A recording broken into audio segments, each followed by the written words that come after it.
Hello বন্ধুরা, চলে এসেছি আবার একটা নতুন ভিডিও নিয়ে। তো দেখতেই পাচ্ছ মা আমি বেরিয়ে পড়েছি, আর ওদিকে বোন বেরোচ্ছে। তো আমরা যাচ্ছি আজকে আমাদের পাশেই নাচিন্দা মন্দির, শীতলা মায়ের মন্দিরে।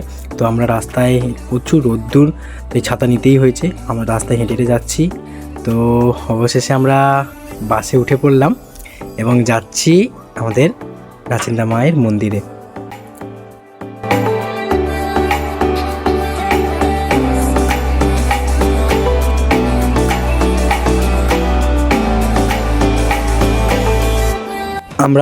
আমরা প্রায় কাছাকাছি চলে এসেছি। এই কালীনগর ব্রিজ পেরোচ্ছি এবং চারিদিকেই দেখতে পাচ্ছ কতগুলি ট্রলার রয়েছে।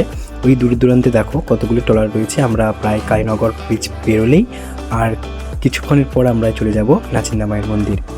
এবং এইখানে কালীনগরের খুবই জাগ্রত মন্দির কালী মন্দিরটি।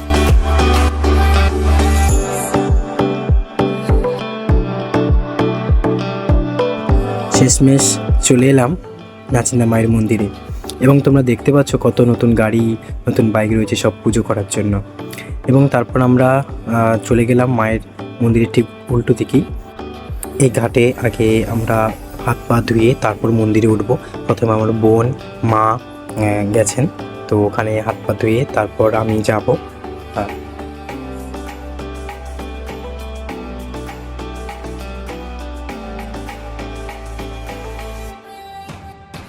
এবার চলে এসেছি ভোগ নেওয়ার জন্য।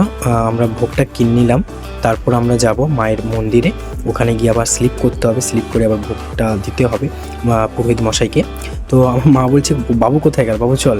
তো সরাসরি মা প্রথমে ঢুকে গেছে যে পুরোহিতকে দেওয়ার জন্য, কিন্তু না, তারপর আমি স্লিপটা কাটলাম, স্লিপটা করে তারপর প্রসাদটা পুরোহিতের কাছে দিলাম। হ্যাঁ, এই দেখো আমার বাবার নাম লিখেই আমি দিচ্ছি। তো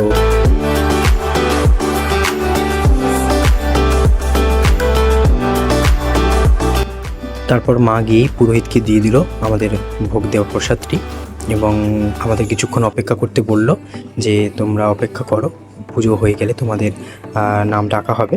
তো তারপর আমরা কিছুক্ষণের জন্যই মায়ের প্রতিমাটার ছবি তোলার চেষ্টা করলাম। তো আমি ওইখানে পুজো দিয়ে প্রণাম করে চলে এসেছি। বোনও আশা করি চলে এসছে, আমাকে খুঁজে পাচ্ছে না। আর মার অপেক্ষা করছি আমরা, এই তো আমাকে দেখতে পেয়ে গেছে। আমার মার অপেক্ষা করছি, মা পুজো দিয়ে এলেই আমরা এবার বাড়ি থেকে চলে যাবো। এই মা চলে আসছে, চলো তাহলে। না, কিছু মনে হলো কিছু দড়ি কেনা যাক, বা হাতের দড়ি, তারপরে হচ্ছে লেবু লঙ্কা, ওই সব কিছু বাড়ির জন্য শুভ হয়। তো তার জন্য আমার মা ওইগুলো কিনে নিল। মার ঠিক পছন্দ হচ্ছিল না, আমাকে এটা নিতে বলছিল, আমি বলছি এটা না, ওটা না, এরকম করতে করতে মা বলছে না এই লাল দড়িগুলোই নেবি, ব্যাস ওগুলো ভালো হবে। তো ঠিক আছে চলো নিয়ে নেই।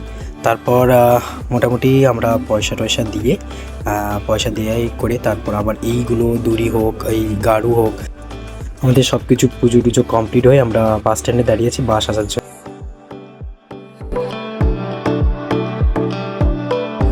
তো আমরা পৌঁছে গেছি বাড়ি।